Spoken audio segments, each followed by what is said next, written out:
Avant de commencer, un petit tuto pour mieux apprécier la vidéo. Donc vous pouvez mettre pause et faire lecture, mais vous pouvez aussi modifier la vitesse de la vidéo. Si vous pensez que je vais trop vite, vous pouvez ralentir le débit.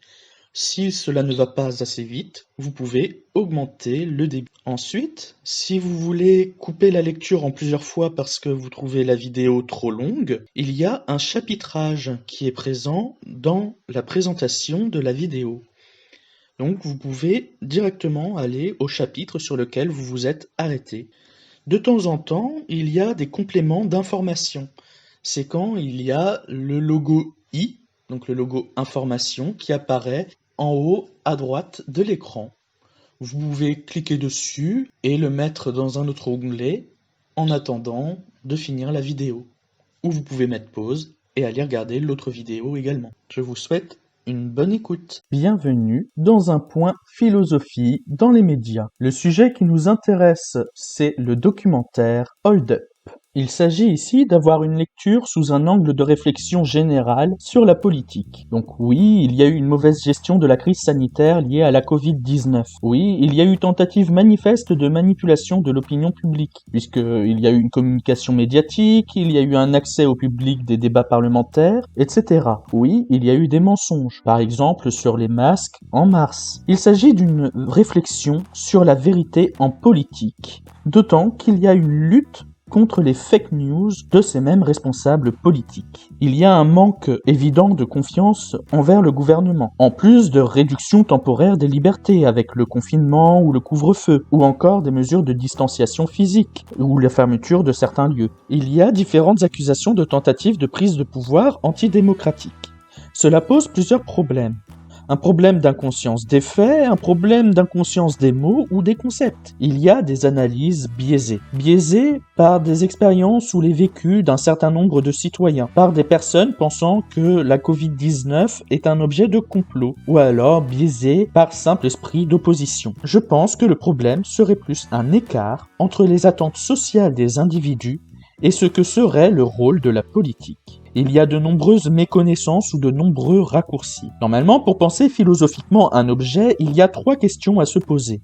Le quoi, le comment et le pourquoi. Donc la définition, la caractérisation et le sens. Il y a plusieurs problèmes que l'on peut avancer. Hold Up est un documentaire qui fait polémique parce qu'il y a des débats et des procès d'intention. D'ailleurs, ce documentaire est classé dans une catégorie dite complotiste. Cela nous demande de réfléchir sur l'argumentation sans se renfermer dans des questions de forme. Je ne vais pas penser le côté médical, puisque ce côté est déjà pris entre les querelles de médecins, déjà pris par les politiques, par l'économie, par des personnes qui se sont trouvées des vocations qu'à partir du confinement et sans formation ni recul. Ce qui pose, en plus de cela, le problème de l'accès aux informations et à la compréhension de ces informations par le grand public.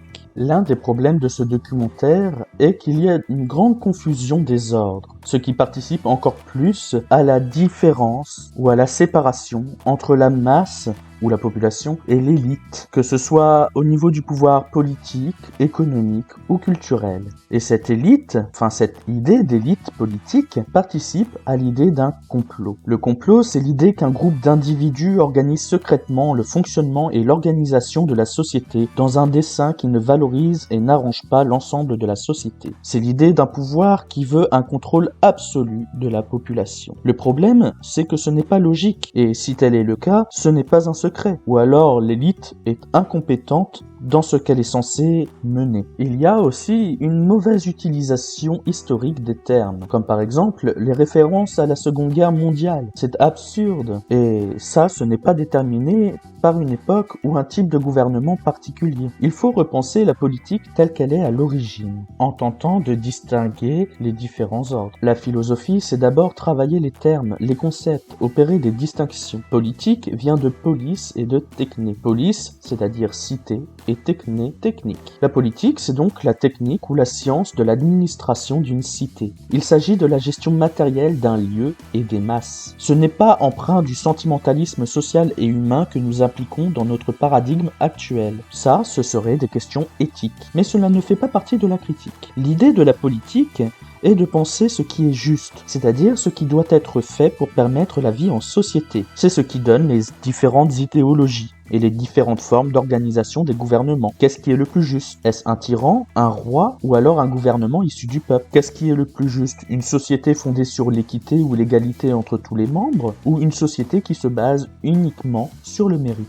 Les autres domaines de la vie, ce sont des outils, et notamment l'économie. Économie vient de oikos en grec, c'est-à-dire le foyer. Dans la Grèce antique, c'est historiquement à la charge de la femme qui gérait les ressources, les personnels et les besoins à anticiper, etc. Le monde et les hommes étant en perpétuel changement, il y a eu dans l'histoire différents paradigmes politiques, c'est-à-dire différentes représentations de ce qu'est le rôle de la politique. Et il y a des techniques de gouvernement qui se dévoilent aujourd'hui, qui existaient déjà, d'autres qui se reposent sur de fausses analyses ou des conceptions erronées. Par exemple, la démocratie grecque antique, prise pour modèle ou pour régime père de tous nos régimes actuels, relèverait quasiment du fascisme d'un certain point de vue politique aujourd'hui. Il y a donc un manque de rigueur intellectuelle dans la population à l'avantage du pouvoir en place. La confusion des ordres vient du fait que l'économie, la santé, les médias, etc. se préoccupent de la politique et que les personnes politiques prêtent attention aux besoins de ces derniers domaines. En plus de la confusion de ce qui est politique ou non, il y a un risque de ce que l'on appelle la corruption ou le conflit d'intérêts. Étant donné ces premiers éléments d'introduction, on peut se demander comment on peut penser le rapport entre la politique et le citoyen au regard du documentaire Hold Up et vis-à-vis de la crise sanitaire. Je vous conseille bien évidemment de regarder le documentaire Hold Up, ou si vous l'avez déjà vu ou si vous ne voulez pas le voir et que vous voulez approfondir certains points du sujet, vous pouvez regarder d'autres vidéos. J'ai fait une liste de 6 vidéos que j'ai regardées qui proposent des analyses sur la forme, sur le fond, des critiques ou des défenses différentes du documentaire. Donc la première s'appelle Hold Up, la vérité c'est important, sur la chaîne de La Tronche en Biais. Il s'agit d'une critique de l'argumentation avec une présentation de certaines ficelles ou caractéristiques des documentaires jugés complotistes. Il y a également une critique des nombreux intervenants du documentaire. Une autre vidéo qui est « Bon, faut qu'on cause » de Hold Up sur la chaîne Le Canard Réfractaire. Et il y a une certaine défense du documentaire en appuyant sur les points de questions légitimes qui sont amenés. Troisième vidéo, ce documentaire est un danger public. Hold Up critique sur la chaîne Reg le Gorilla. Il s'agit d'une critique de la construction du documentaire en lui-même et une critique des insuffisances et de l'angoisse que cela pourrait susciter. Une quatrième vidéo, Hold Up, vérité ou mythe, Easy News,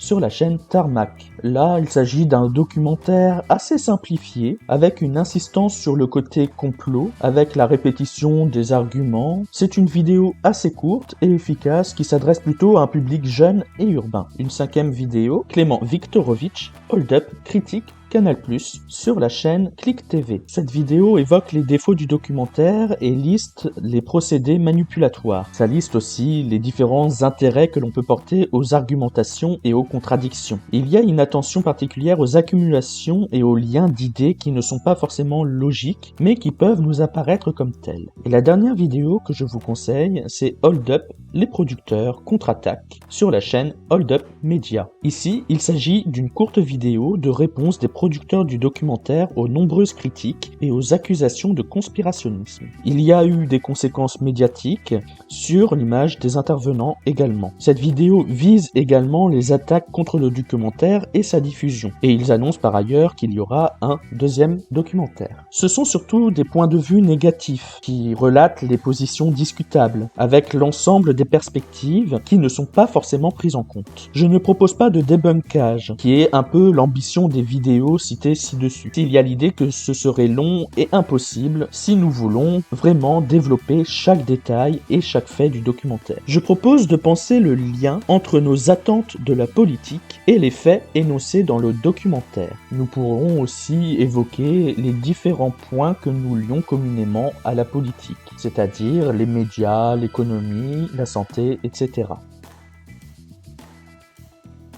Hold Up est d'un documentaire assez long, d'une durée de 2h46 minutes. Je vais donc proposer différents points que j'ai classés par ordre chronologique, tout en comprenant que ces différents points ou ces différentes parties ne s'excluent pas, elles se complètent. J'ai décidé de séparer la vidéo en 4 axes différents. J'ai tenté de me concentrer sur notre problématique et j'ai fait en sorte qu'on évite les répétitions ou les propos hors de sens. Le premier axe que je propose, ce sont les attentes de la population, qui correspond du début du documentaire jusqu'à la 20e minute. Un deuxième axe sur les confusions que nous faisons, de la 20e minute à environ 1h07.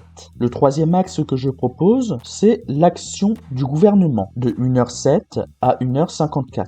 Et enfin, un quatrième axe qui se concentrerait sur le complot, de 1h54 à la fin du documentaire. Je ne vais pas nécessairement faire de lien ou de problématique entre chaque partie, puisque je veux garder cet aspect de continuité. Premier axe, les attentes. Le premier intervenant du documentaire, c'est Michael Levitt, ancien prix Nobel de chimie, qui dit, à propos des confinements, que nous devrions pardonner au gouvernement. Je pense que le terme devrait être accepté. Plus exactement, il dit qu'un deuxième confinement est difficilement pardonnable. Cela voudrait dire qu'il y a une dimension spirituelle et un mal. Or, la décision politique devrait être prise dans l'intérêt d'un État et de ses habitants. Les mesures doivent donc être acceptées, sinon il y a une scissure idéologique, ce que sous-entend le documentaire. Il y a l'idée que les mesures doivent être prises pour le bien, et c'est le cas. Le problème, c'est que l'attente des individus est liée à la liberté plus qu'à la santé. Qu'il y ait d'autres raisons pour le gouvernement d'agir, c'est un autre sujet, ou du moins ce n'est pas encore le sujet.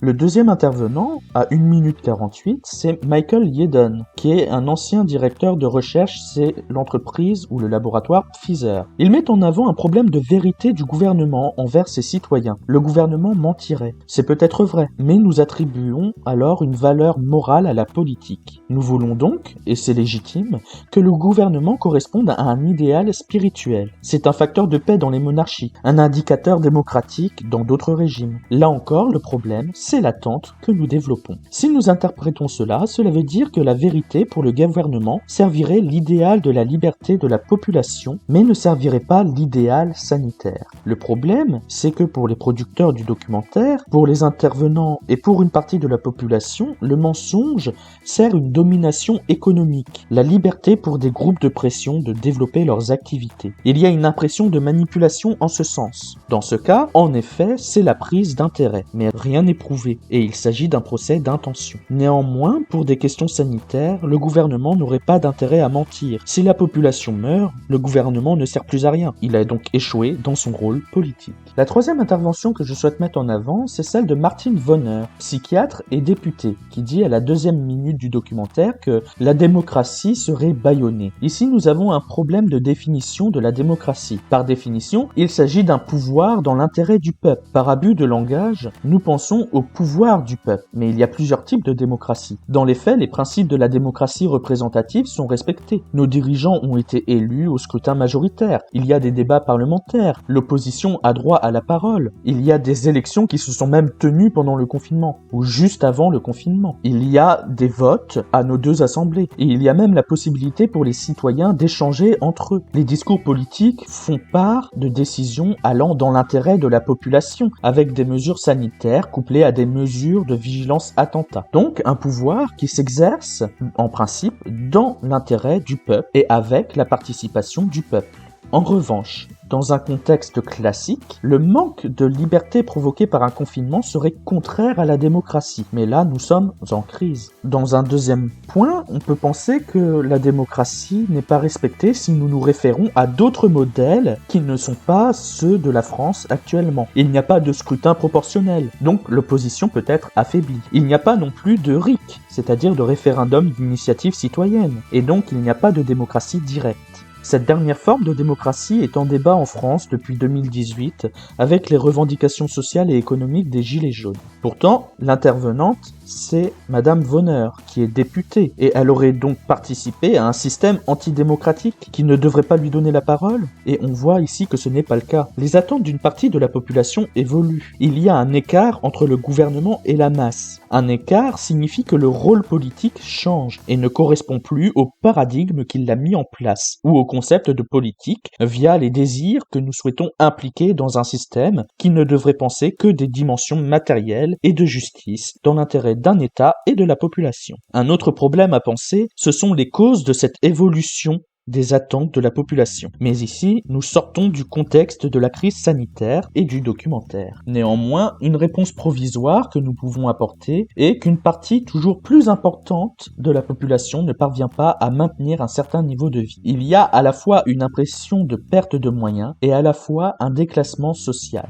La population bouge parce que le principe romain panem et circenses n'est plus respecté. La population ne répond plus à ses besoins matériels et ses besoins culturels, aux besoins de pain et de jeu qui ne correspondent plus au sens vulgaire que nous pourrions lui donner. Vers la 2e minute du documentaire, c'est Jean-Dominique Michel, anthropologue de la santé, qui intervient. Il évoque un procédé de manipulation qui est le principe de faire croire à quelqu'un qu'il serait en danger de mort, et cette idée permettrait de faire de cette personne ce que l'on veut. C'est une idée générale qui peut être découpée de tout contexte. Le fait est que sans gouvernement, il y a une augmentation du danger. C'est l'une des raisons pour lesquelles l'homme consent à être au sein d'une organisation gouvernementale. Dans le contexte sanitaire, le chiffre à prendre en compte, c'est le taux de létalité. Le taux de létalité, c'est le nombre de décès de la maladie sur le nombre de cas confirmés de maladie. En France, à la date du 24 juin, il était de 5,14%. C'est un nombre qui peut évoluer au cours du temps et qui peut évoluer d'un pays à l'autre. Je vous mets un lien dans la description de la vidéo. Ce chiffre peut paraître peu pour une population générale, mais on peut le penser aussi élevé. Cela veut dire que 5 personnes infectées sur 100 vont mourir des suites de la maladie liée à la Covid-19. Mais est-ce une donnée suffisante pour penser à une utilisation de la population par le gouvernement? Il faudrait prendre en compte de nombreux éléments et de nombreux outils. Il y a un risque que tous les gouvernements au monde reconnaissent, mais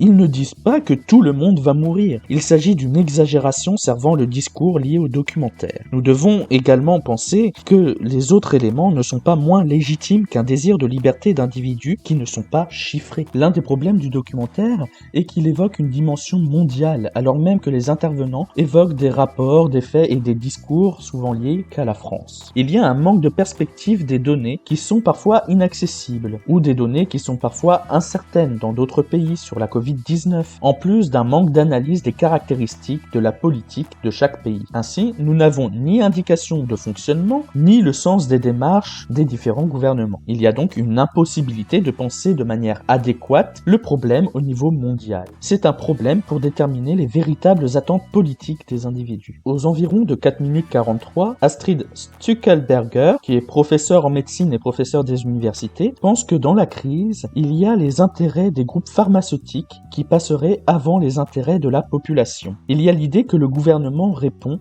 à des intérêts, mais ici, il n'y a rien d'avéré. Un peu plus tard, aux environs de 6 minutes 50, cette même personne dit que la France ne respecte pas les recommandations de l'OMS en mettant en place le port du masque et les sanctions pour le non-port de ce masque. Le problème, c'est que l'OMS n'est pas censé être une politique particulière. Sinon, cela voudrait dire qu'une organisation internationale produit de l'ingérence et de la prise d'intérêt. Dans les faits, un appareil législatif, que nous appelons communément la justice, est un appareil de contrôle de la population dans son intérêt, c'est-à-dire dans l'intérêt général. S'il y a une interdiction, il faut une sanction si l'individu contrevient à l'interdiction. Sinon, cette interdiction ne sert à rien. Ici, il s'agit d'une amende. La liberté de circuler de l'individu est conservée. La loi est une obligation. Ça veut dire que nous pouvons désobéir.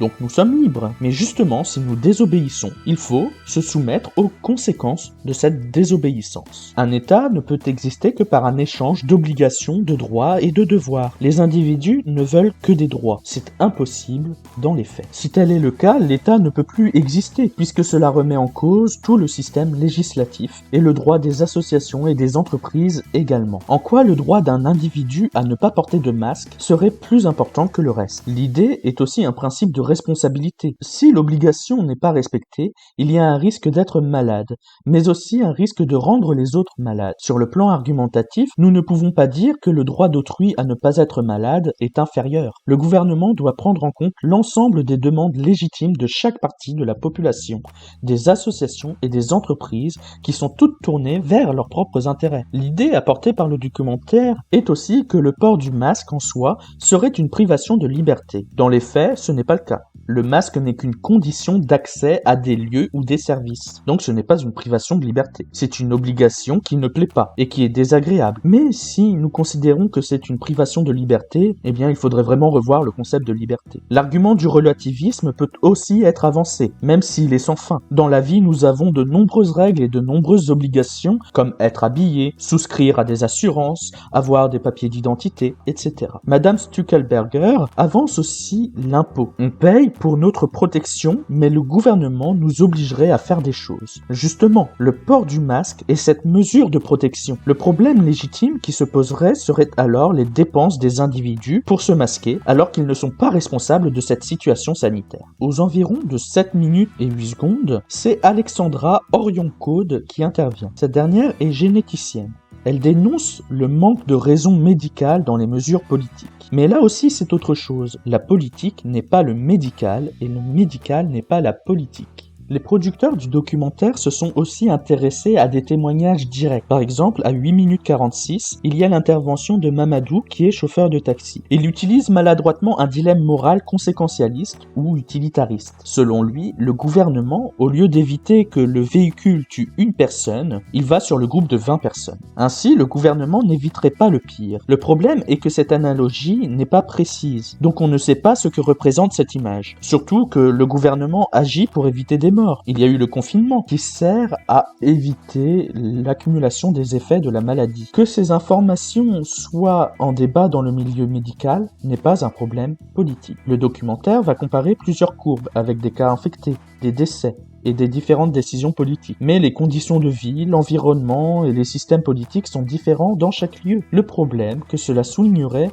ce serait le manque de concertation entre les États. Il n'y a pas de pensée politique globale à analyser ici. Il y a une accumulation de témoignages qui fait appel à nos sentiments et à nos désirs pour nous guider dans notre opposition aux décisions politiques. Mais ici, dans ce documentaire, utilise donc une méthode qui n'est pas raisonnable. Les politiciens vivent les mêmes choses que les citoyens et peuvent ressentir les mêmes choses. S'il y a des passe-droits, là, c'est un problème. Mais on ne peut pas généraliser sur cette interprétation pour décrédibiliser toute tentative d'action. Il y a une autorité à écouter. Le problème ici serait un refus de la population à écouter ses dirigeants. C'est causé par une perte de confiance. Et la perte de confiance vient du fait que les attentes n'ont pas été écoutées par le gouvernement, ou alors que le gouvernement a mené dans cette crise sanitaire des actions contradictoires. Il y a eu un manque de cohérence dans la parole et dans l'action politique. À 18 minutes 43, c'est Gonzague Retourné qui intervient. Ce dernier est cardiologue. Il rappelle les effets du confinement, la décision politique sur un motif supposé sanitaire, sur l'état de santé et de bien-être de la population, sur les effets secondaires non souhaités du confinement. L'idée est qu'il y a une trop grande accumulation d'effets indésirables. Le problème est que nous rejoignons la problématique du principe de précaution. On veut être à la fois libre et en bonne santé. Le gouvernement doit préserver la santé en prenant le risque de réduire la liberté de circuler, parce que les gens ne veulent pas être malades, ne veulent pas que leurs proches soient malades, ne veulent pas d'effets secondaires de la maladie, etc. Si le gouvernement n'avait rien fait, nous aurions peut-être le discours inverse. Il y a deux problèmes ici, la crise économique et la crise sociale. Si d'autres raisons conduisent le gouvernement à confiner, autres que la raison sanitaire, ce ne sont pas des raisons ententables pour le citoyen. Mais affirmer que c'est le cas ici, ce serait diffamer. Il ne s'agit pas de nier que le gouvernement puisse fauter. Au contraire, tout est possible. Mais d'un point de vue politique, nous attribuons au gouvernement des rôles qu'il ne devrait pas tenir, ou nous le soupçonnons d'agir en ce sens. À 20 minutes et 8 secondes, c'est Pascal Trotta qui intervient. Il est radiologue, homéopathe et nutritionniste. Il met en avant le conflit entre les pros et les anti-gouvernements. Les pro-gouvernements souhaitant dénoncer les médecins ne suivant pas le discours officiel. Il y a ici l'implication du non-politique en politique, en plus de l'exposition des débats scientifiques face à une population qui n'est pas formée à cela. C'est un problème, mais il y a ici un autre problème que je considère plus important. C'est la confusion des ordres et l'incohérence historique. Puisque la dénonciation des médecins que pense mettre en avant Pascal Trotta n'est pas une demande de l'État. Et d'ailleurs, ce n'est pas ainsi que s'opéraient les dénonciations pendant la Seconde Guerre mondiale. Au niveau démocratique, il y a un problème. Cela veut dire que les citoyens ne sont pas d'accord entre eux. Et cela veut dire aussi qu'il y a un problème d'impossibilité du débat clair et raisonné, ce qui ne va pas en faveur des revendications pour un référendum d'initiative citoyenne, qui demanderait à ce que tous les citoyens soient à la fois raisonnables et éclairés. Il y a actuellement trop de disparités pour que cela soit le cas. Nous en arrivons à notre deuxième axe qui regroupe les confusions que nous faisons en politique. Michael Yeadon intervient à la 22e minute. Il pense la confusion entre le médical et la politique. Le problème pour lui est qu'il y a un acte volontaire du politique de produire des tests faux positifs. Le médical doit faire des efforts ou des progrès, mais la politique, en temps de crise sanitaire, doit agir avec les données qu'elle a. Le médical, l'économie et la justice sont trois outils de la politique. Nous les pensons comme des entités agissantes d'elles-mêmes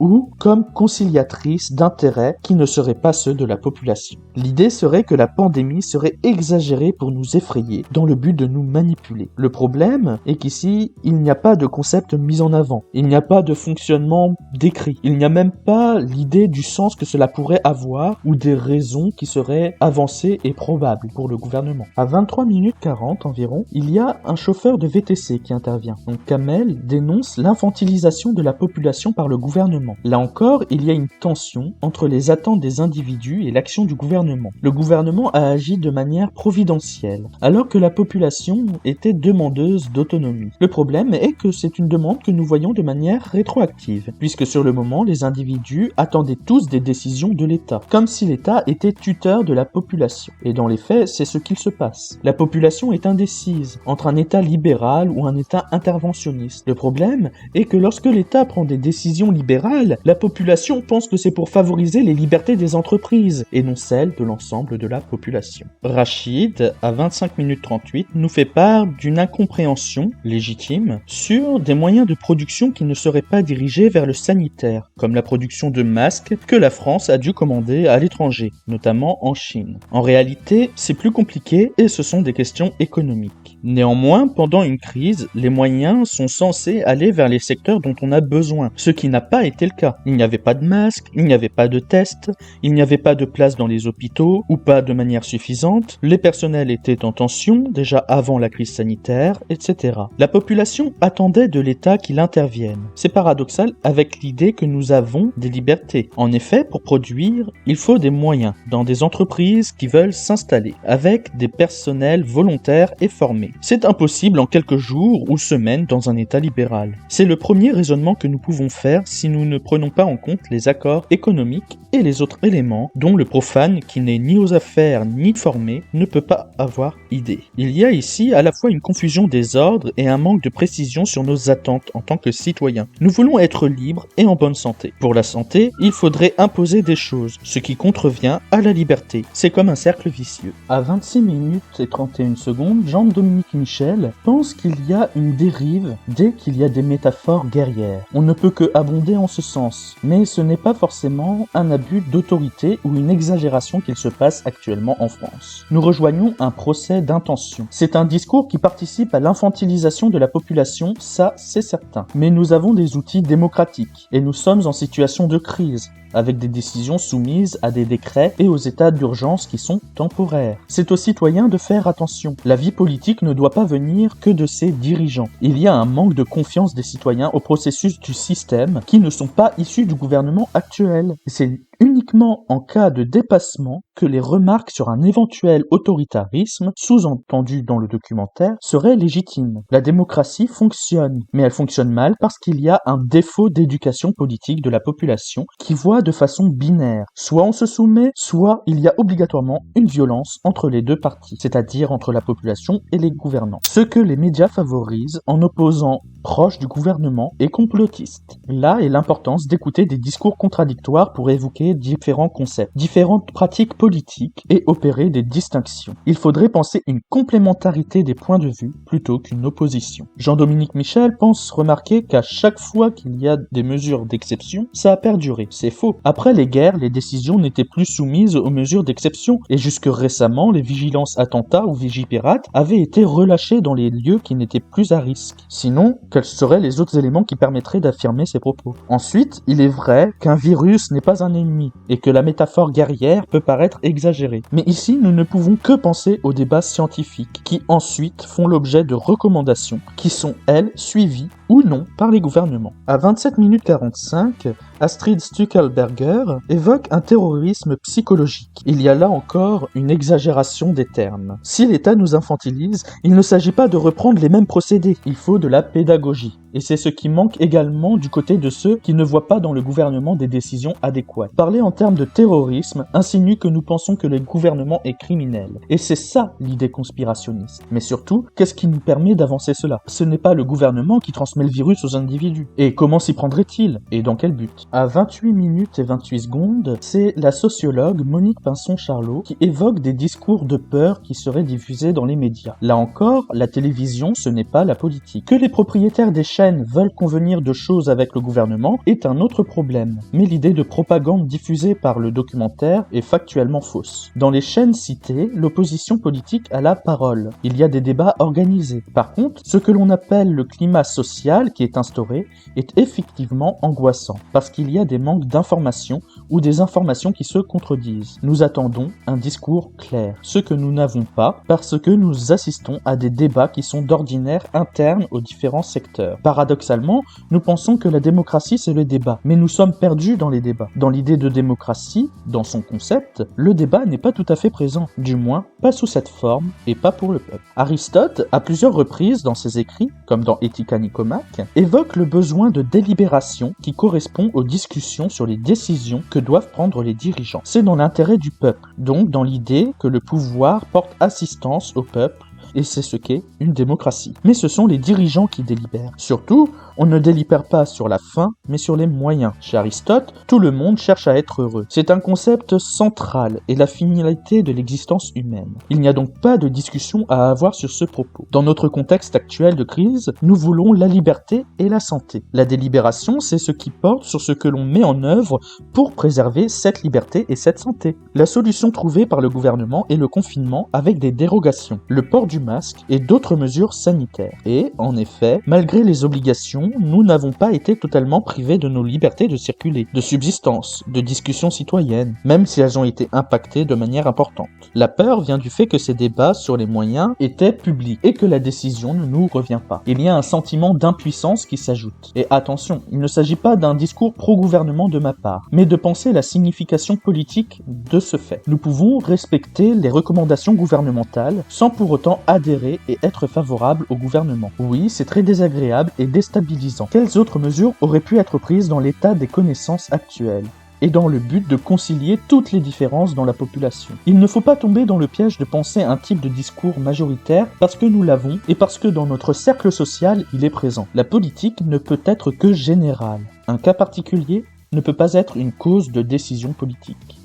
Le documentaire va essayer de comparer l'épidémie de la Covid-19 avec celle de 2009 concernant la grippe A. Ce n'est pas forcément pertinent, parce que les contextes étaient différents et que ce n'est pas le même type de virus. Le rapprochement est fait en utilisant les discours de l'OMS qui seraient similaires à l'époque et en ce moment. Ce n'est pas de la politique, et la prise en charge a été différente par la politique et par les médias. Les questions sont identiques et les conclusions de même. Mais les réflexions sur les conséquences humaines, les pandémies, les traitements et les vaccins ont lieu pour tout type de maladie. Il y a donc une réflexion biaisée pour nous conduire à l'idée que le gouvernement et les autres gouvernements dans le monde chercheraient à utiliser la Covid-19 pour d'autres raisons. Le documentaire va avoir un retour sur les discussions contradictoires et les mensonges, par exemple sur les masques, pour appuyer l'idée précédente. Et en effet, on ne peut que constater que ce sont des erreurs politiciennes de la part de nos dirigeants. À 36 minutes 42, Jean-Dominique Michel va dénoncer la perte de sens. Oui, il y a une perte de sens qui est provoquée par un manque de confiance dans le gouvernement et cette remarque paraît légitime. Mais généraliser l'impression d'un temps de crise est illégitime ou infondé pour l'instant. Violaine Guérin, endocrinologue et gynécologue, à 37 minutes 22, pense qu'il y a une inaction de la population à cause soit de la peur, soit de la sidération, alors même que les gens constateraient les incohérences de l'action politique. La population serait victime de manipulation. Or, cela voudrait dire que nous ne faisons pas fonctionner la démocratie, ce qui n'est pas le cas puisque des manifestations sont tolérées avec beaucoup moins de violence que ce que pourrait amener une répression stricte. Il est évident qu'il y a des débordements, mais relativement contrôlée malgré la détresse des manifestants blessés, sans oublier les conséquences humaines sur les forces de l'ordre elles-mêmes en tant qu'individus. Il y a toujours manipulation par un gouvernement, que cela soit consenti ou non. Le fait est que nous consentons, sinon cela voudrait dire que nous n'avons pas suffisamment d'éducation politique ou que nous nous complaisons à la tutelle. Nous en revenons à la tension entre les attentes indécises et une action politique sans recul ni conciliation. C'est-à-dire qu'ici, il n'y a rien de raisonnable. Martine Vonner, à 46 minutes et 15 secondes, nous informe que seuls certains députés ont pu interroger le ministre de la Santé, Olivier Véran. C'est vrai que cela paraît peu, et si c'est le cas, c'est en effet un problème au sein d'une démocratie représentative, comme en France, où le député représente un ensemble de citoyens. Mais nous manquons d'informations sur les pratiques d'avant la crise et sur ce qui aurait été convenu en amont, puisque les questions à l'Assemblée ne permettent pas d'ordinaire à tous les députés de s'exprimer. Il s'agit de penser aux questions pratiques et aux ordres du jour. Martine Vonner a pu intervenir, donc la parole qu'elle représente et qui correspond aux propos avancés dans le documentaire ont pu être écoutés. Que le ministre ait répondu ou non est un autre problème. Et en effet, cela correspond à quelque chose qui n'est pas dans notre attente d'être entendu par le gouvernement. La question portait sur l'utilisation de l'hydroxychloroquine dans le traitement de la maladie. Il s'agit là d'une question médicale. Le rôle politique en lui-même est d'autoriser ou non un produit selon son impact sur la population. Le documentaire insiste sur le fait que les intervenants dans les médias auraient des liens avec des entreprises pharmaceutiques ou des laboratoires. L'idée est que ces intervenants sont aussi influents sur les dirigeants politiques. Il y aurait alors un conflit d'intérêts. Cela peut être le cas si, et seulement si, les gouvernements trouvent un intérêt financier ou un intérêt dans la prise de pouvoir. Être affilié à une entreprise n'est pas en soi quelque chose qui décrédibilise un propos. Il s'agit de penser à l'argumentation. Malheureusement, l'action politique manque de transparence sur ce qui influence son choix, ce qui mène à de nombreux enjeux économiques. Cela entraîne un manque de confiance aux institutions scientifiques et cela est difficilement interprété. Philippe Douste-Blazy, ancien ministre de la Santé, évoque à la 53e minute du documentaire un système devenu fou avec la mise en cause du magazine The Lancet, référence médicale. Pour lui, c'est un moyen disproportionné utilisé par les États et maintenant soumis au doute par les scientifiques. En cause des propos sur l'hydroxychloroquine. Cela signifie qu'il y aurait bien confusion des ordres, mais cette fois par les dirigeants économiques et les dirigeants politiques.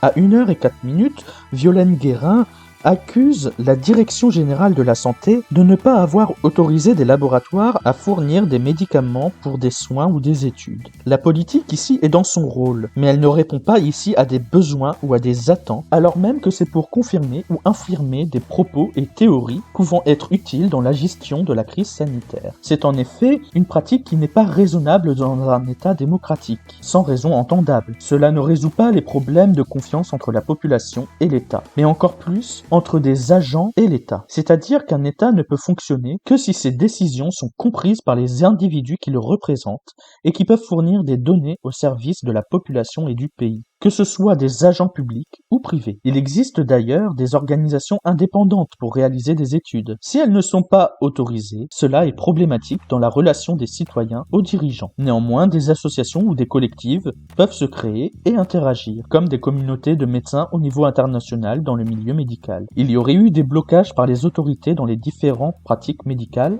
et les différents traitements. Troisième axe, l'action du gouvernement. À 1h11, Alexandra Orion-Caude dit ne pas avoir de réponse au sens des manquements de l'État. C'est problématique lorsque nous désignons quelque chose de l'ordre de la manipulation. Les manquements pourraient être dus à une grande incompétence, ce qui n'est pas forcément mieux. Mais observer des faits et des manquements n'alimente qu'une méfiance envers un gouvernement, sans apporter des réponses aux différentes attentes. Madame Orion-Caude pense que c'est une expérience à grande échelle du gouvernement. Mais une expérience de quoi? Et pourquoi? Si c'est pour rendre la population docile, comme le dénoncent de nombreuses personnalités dites conspirationnistes, le système économique s'en chargerait déjà. Si c'est pour éliminer les plus faibles ou les plus pauvres, cela n'aurait aucun sens puisque ce sont eux qui produisent dans le système capitaliste. L'un des arguments est également l'aspect inédit. Mais cette crise est justement inédite. Donc il y a un manque de logique par rapport à un discours en tension entre la volonté de liberté et la volonté d'être sain. Le documentaire postule que cette crise et les mesures ont radicalement changé l'humanité. Or, cela ne prend pas en compte l'ensemble de la population et surtout, on ne peut pas se prononcer sur des éléments qui sont encore en cours puisque la situation hors crise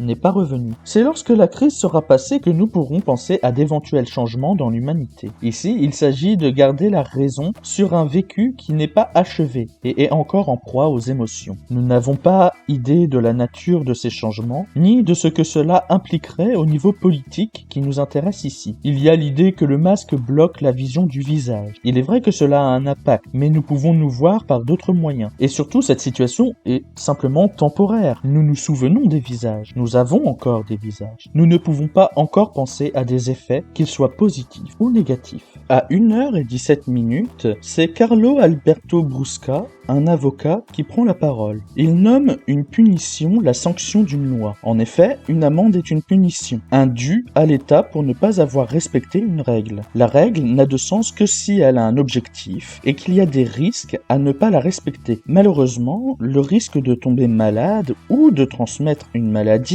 via le port du masque ou non, n'est pas suffisant. Il y a donc la double peine légitime appliquée par l'État. Cela sert l'autorité, mais aussi la cohésion sociale, qui est nécessaire puisqu'un individu, par le fait qu'il côtoie d'autres individus, n'a pas tous les droits. C'est le même principe pour le port de la ceinture en voiture. Le port de la ceinture vous protège vous, mais protège aussi les autres. Bien évidemment que l'État a une force ou a un avantage sur les citoyens, sinon un citoyen pourrait devenir tyran. L'État a la charge de la protection du peuple et de la cohérence de ses actes. Rappelons que la loi est une obligation.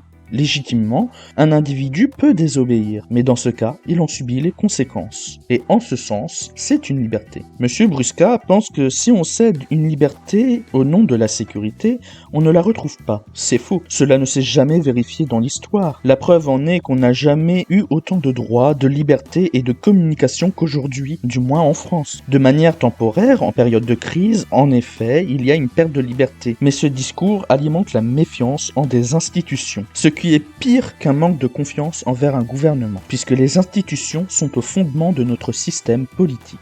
Un peu plus tard, c'est Régis de Castelnau, un autre avocat qui prend la parole. Il pense que le pouvoir a pris l'habitude de fonctionner avec l'arbitraire. Il s'agit d'une autre formulation pour dire qu'il y a une dérive non démocratique. Attention, nous sommes en démocratie, mais il est vrai que le gouvernement prend des décisions sans concertation citoyenne. Malheureusement, les décisions sont pour la plupart approuvées par les assemblées. Qu'il y ait de l'absentéisme chez les députés est un autre problème. Qu'il n'y ait pas de dissidence dans la majorité est encore un autre problème. C'est ainsi qu'est faite la démocratie représentative, et c'est peut-être là l'une de ses limites. Cela participe à la non-réponse du gouvernement aux attentes de la population. Il y a des états d'exception qui seraient nouveaux, qui permettraient de prendre des décisions avec moins de contrôle démocratique. Mais ce n'est pas une preuve, et le Conseil constitutionnel l'a permis. Je cite Régis de Castelnau, « On a donné tous les pouvoirs. Il y a donc l'idée que la population ou ses représentants légaux, et donc ses dirigeants, ont bien pensé que le gouvernement pouvait le faire. Mais cela aurait été fait grâce à la coercition,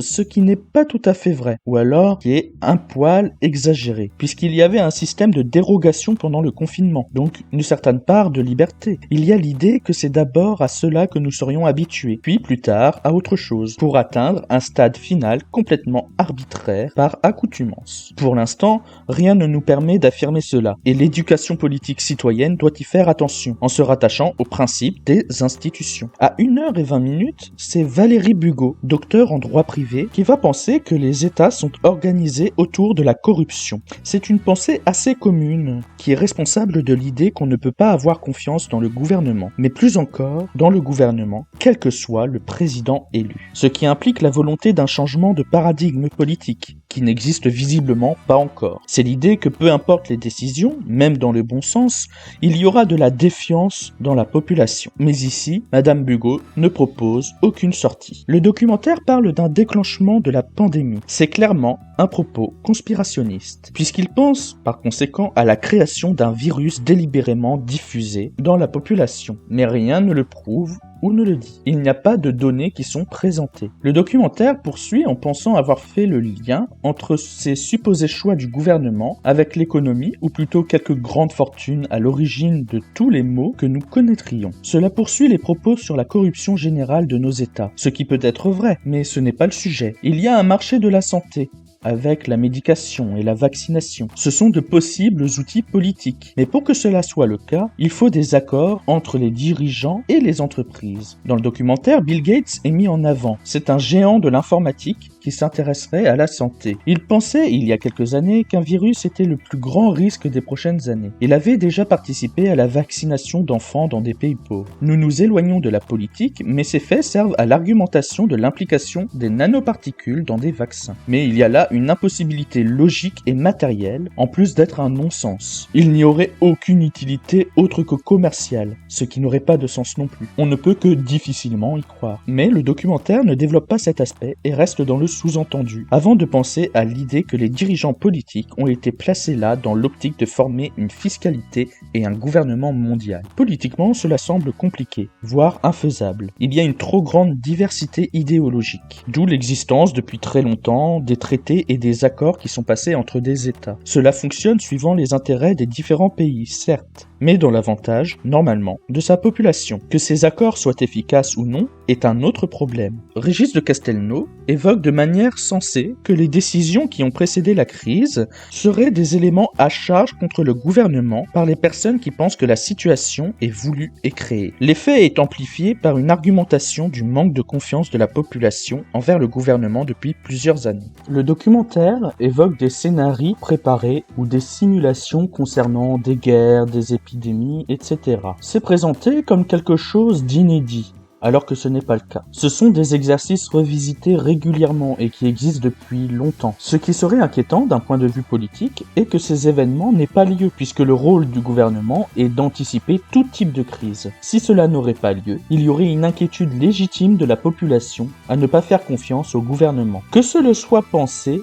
ne veut pas dire que cela soit voulu. Le caractère secret ou confidentiel est un autre sujet, mais politiquement, cela se comprend que la population ne soit pas informée de tous les événements. Il y a des informations cachées dans l'intérêt du pays, dans l'intérêt des individus, comme par exemple des mouvements militaires. D'autres informations pour le secret des affaires, d'autres encore pour ne pas générer d'angoisse, ou alors tout simplement parce que tout le monde n'est pas capable d'analyser et de comprendre ce genre d'informations. Le problème de la crise sanitaire, c'est que tout le monde se pense capable d'analyser des données médicales, et tout le monde fait comme s'il avait la légitimité pour informer. Toute la population ne peut pas être médecin ou expert en un domaine. Donc tout le monde n'est pas capable de gérer l'information. Et c'est en ce sens que le gouvernement est responsable des connaissances qu'il a et qu'il présente à sa population. Là où nous devons faire attention, c'est à la notion de désinformation. Son utilisation par les dirigeants signifie que la population ou les médias diffusent des informations qui ne sont pas celles diffusées par la voie gouvernementale officielle. Son utilisation par la population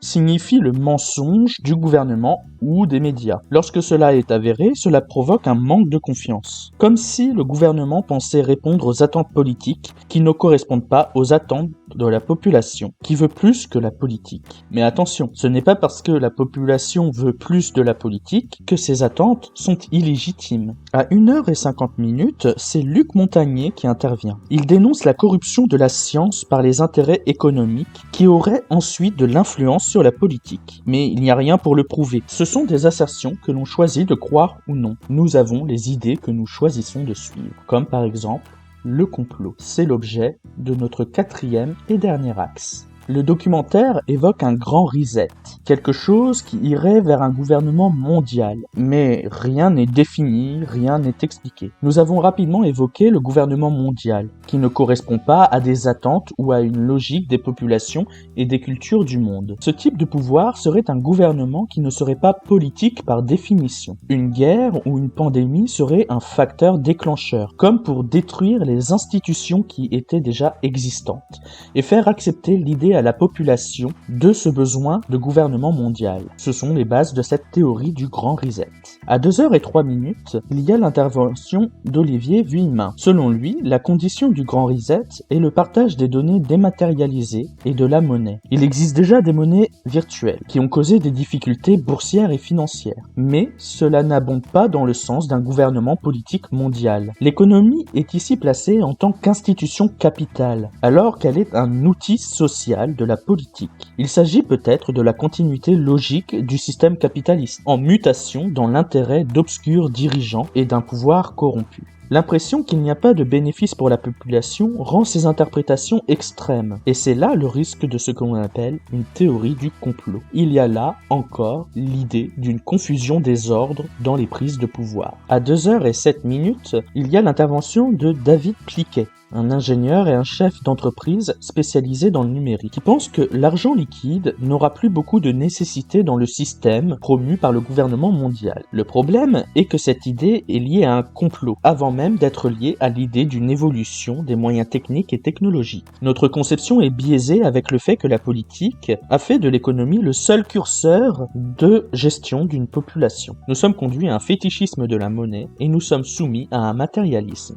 Notre liberté est liée à nos conditions de vie matérielles. Quand on veut manger, on paye. Quand on veut se cultiver, on paye. Dans certains lieux, pour se promener, on paye. Quand on veut montrer de l'intérêt à une personne ou la séduire, on paye, avec l'idée que c'est un moyen nécessaire de subsistance qui passerait avant la qualité humaine. Plus le gouvernement place l'économie comme un mode de fonctionnement politique, plus il y a une confusion des genres, et une confusion qui est exercée par le gouvernement lui-même. Il y a donc un remplacement des valeurs spirituelles par des valeurs matérielles. Les attentes de la population ne peuvent pas être comblées. La politique est ici en échec. C'est pour cela qu'il y a l'impression que cette crise est inédite. Elle est le résultat d'un moyen pensé comme une fin, lié à une évolution technique, technologique et spirituelle.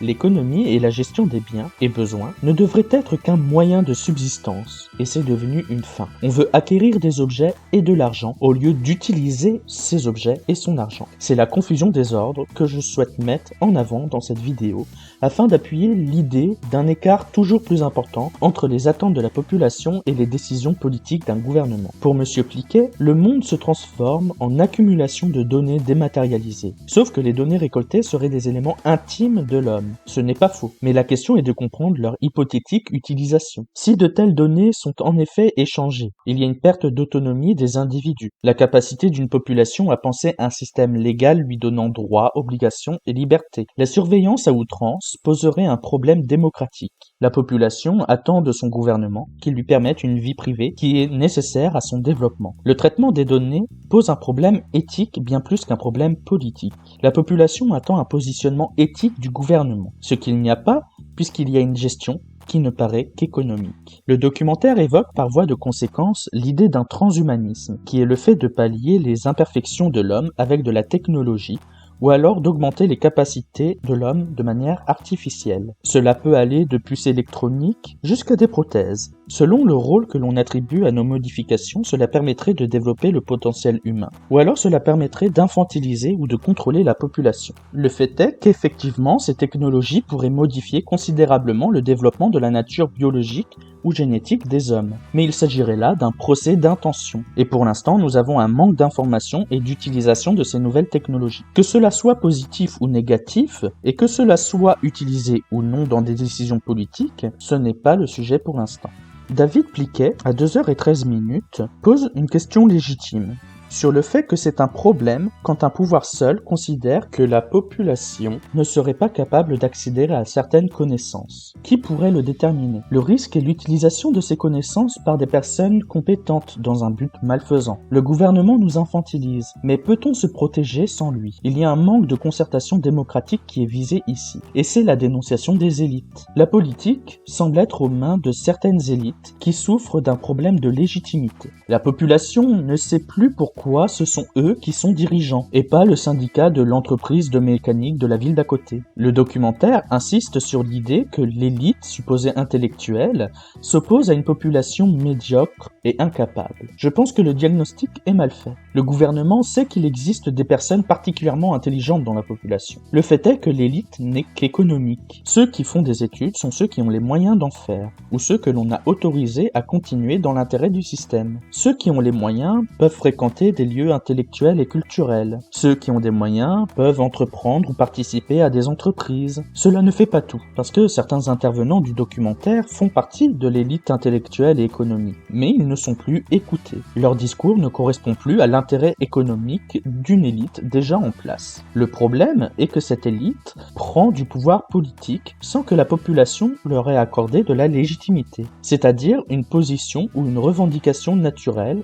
ou participant à un ordre logique socialement accepté. Nathalie Desrivaux, à 2h15, met en avant le problème du mépris. C'est le cas, mais cela ne signifie pas qu'il y ait un complot. C'est un mépris de classe, qui n'est pas un mépris intellectuel en tant que tel. Madame Desrivaux prend l'exemple de Caroline Fiat, députée de Meurthe-et-Moselle, aide-soignante de profession, qui serait surnommée Bac-2. Ce n'est pas tant l'intelligence que le niveau d'études qui est moqué, parce qu'elle n'appartient pas à une élite surdiplômée, comme si le diplôme était lié à l'intelligence, ce qui n'est pas le cas. L'élite se sert du niveau d'études pour justifier un niveau intellectuel supposé, parce que dans l'imaginaire collectif, l'intelligence serait la distinction légitime entre les personnes compétentes ou non qui iraient au gouvernement. Le problème est que le niveau d'études est plus lié à des attentes dites académiques. Le documentaire met en avant un propos de Laurent Alexandre, médecin et entrepreneur, qui qualifierait dans un certain contexte ceux qui n'étaient pas dans l'élite intellectuelle comme des inutiles. Le fait est que ce n'est pas le cas. Il n'y a pas d'inutiles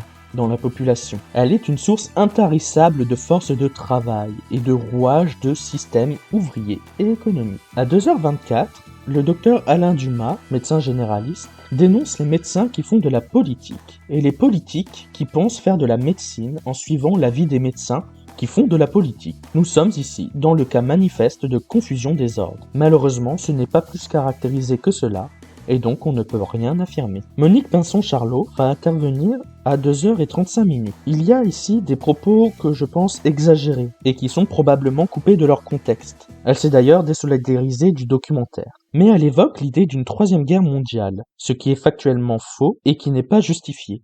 Ce serait une guerre de classe, ce qu'une majorité de la population ressent, dans le sens que les attentes n'ont pas de réponse. Madame Pinson-Charlot fait un parallèle entre la crise actuelle et la Seconde Guerre mondiale, en pensant la lutte des classes comme un holocauste de la population pauvre, ce qui n'a pas de sens dans les faits et dans l'idée, puisque la caste gouvernante domine déjà, mais son propos est que les riches n'auraient plus besoin des pauvres, ce qui participe directement à une théorie du complot. À 2h36, Michel Rosenzweig revient sur les incohérences et le message va plus dans le sens d'une incompétence gouvernementale plutôt que dans le sens d'un complot. La peur supposée de la population est comprise comme un outil. Il s'agit en effet d'une critique ancienne de la politique exercée au contact de la population. Platon dénonçait cet aspect de la démocratie qui servirait ceux qui usent des sentiments pour gouverner. Il y a alors une illusion d'agir dans le sens des attentes de la population, alors que ce n'est pas le cas. La dernière intervention sur laquelle je souhaiterais revenir, c'est à 2h37, sur l'intervention d'Édouard Boussalian, un homéopathe, qui dénonce une dictature, alors que comme nous l'avons vu, ce n'est pas encore le cas. Nos attentes ne sont pas comblées, et nous sommes en crise, donc avec certaines obligations, mais il n'y a pas de régime dictatorial en place en France. D'ailleurs, le documentaire a pu se faire et être diffusé alors même que ce type de propos est tenu, ce qui n'aurait pas pu être le cas dans un régime dictatorial et un régime de censure comme le sous-entend ce documentaire. Nous en arrivons à notre conclusion. Nous nous demandions comment penser ou interpréter les rapports entre la politique et le citoyen au regard du documentaire Hold Up et vis-à-vis de la crise sanitaire. L'idée est que le problème est un écart important entre les attentes de la population et l'action politique. L'une des raisons de cet écart est la confusion des ordres. Nous intégrons à la politique plusieurs domaines comme l'éthique, la spiritualité, l'économie, le sanitaire, etc. Et il y a également une mutation de l'action politique qui s'ajoute. Nous attendons légitimement que le gouvernement accède à notre volonté, c'est-à-dire au désir de la population qui a une vie concrète. Il y a l'idée que nous serions victimes d'infantilisation. Ainsi, le gouvernement s'autorise à nous mentir, à nous priver de liberté, afin de préserver notre santé. Nous voulons conserver le plus de droits possible. La population évoluant, il y a d'autres droits que nous revendiquons, comme une éducation indépendante d'un ministère. Nous accordons de l'importance à la vérité, à la liberté, et nous pensons que la crise de la Covid-19 est exagérée, parce que nous avons constaté des incohérences dans l'action politique. Il y a une peur de la manipulation qui nous conduit à vouloir une autre forme de régime politique, ou un respect plus accru des institutions démocratiques. Il y a un paradoxe entre la volonté de liberté et la demande d'intervention financière et sanitaire de l'État. Ce n'est pas un paradoxe si la suspicion de conflit d'intérêts n'était pas présente. Finalement, nous ne voulons ni crise sanitaire, ni action politique déconnectée de la réalité. Nous attendons de l'État de la liberté et le respect d'une humanité ou d'une spiritualité coupée de l'aspect matériel et économique qui serait alors privilégié par le gouvernement ici. Le rapport entre le gouvernement et la population est délicat, parce que les domaines d'action sont confus. La politique use de manière inadéquate de ses outils, et en confondant les moyens et les fins dans l'utilisation de l'économie. La population est en tension entre une volonté de liberté et une volonté d'interventionnisme de l'État, comme une volonté d'autonomie sans devoir, ce qui n'est pas possible. Lorsqu'il y a interventionnisme, il y a une impression d'infantilisation, mais le pouvoir intervient avec des outils laissés à disposition par nos institutions démocratiques, à commencer par l'élection représentative. Le problème est que le gouvernement communique mal, ce qui donne une impression de peur, d'angoisse, de manipulation, notamment avec les métaphores guerrières que nous utilisons pourtant dans le cadre d'autres contextes sanitaires. On dit bien « il se bat contre le cancer ». Nous avons tendance à réagir avec émotion face à des mesures que nous recevons comme des attaques. Il s'agit d'avoir une formation citoyenne qui nous permet de faire attention aux institutions. On peut y avoir confiance, contrairement en des personnes. Le gouvernement a manqué un certain nombre de mesures qui alimentent ce que nous appelons le complotisme, c'est-à-dire l'idée que le gouvernement nous cacherait délibérément des informations dans le but de nous manipuler ou de conserver le pouvoir. Ainsi, on nous supprimerait des droits. Ce n'est pas exactement le cas. Nous devons comprendre l'idée d'obligation. On peut désobéir, mais il faut être honnête et accepter les conséquences de cette désobéissance. Tout cela rejoint la méfiance envers le système politique. Il y a un aspect paradoxal, encore une fois, qui est qu'on se sent oppressé alors qu'il n'y a jamais eu autant de droits et de libertés individuelles. Il faut savoir que nous sommes dans un contexte temporaire. Nous avons toujours notre liberté d'expression, notre liberté de culte, notre liberté politique, notre liberté de choisir notre avenir professionnel, notre liberté de former des familles, etc. L'un des problèmes du documentaire est qu'il suppose que si nous n'adhérons pas à sa thèse, nous sommes favorables au gouvernement. Comme si le système était si puissant qu'on ne peut être que broyé ou que résistant. Alors que nous pouvons penser que si le système n'est pas adéquat, il s'agirait tout simplement de l'appliquer à la lettre. Si le système n'est pas adéquat et que nous l'appliquons à la lettre, il s'écroulerait de lui-même. Il s'agit de ne pas tomber dans une opposition convenue entre deux classes qui doivent cohabiter dans un monde et dont elles ont toutes les deux hérité. L'idée est que la politique, actuellement, ne répond pas de manière adéquate aux besoins des États et aux besoins des différentes populations. Nous avons quitté le contexte purement philosophique, mais nous avons tout de même pensé une démarche discursive, en pensant le sujet, en pensant comment fonctionne l'objet du sujet, et en pensant la finalité du sujet. C'est-à-dire, qu'est-ce que la politique, comment s'exerce la politique, et dans quel but il y a de la politique. C'est imparfait, et il y a de nombreux points que nous n'avons pas vus dans le domaine politique, mais aussi dans le contexte du documentaire Hold Up. Merci d'avoir été à l'écoute et à bientôt.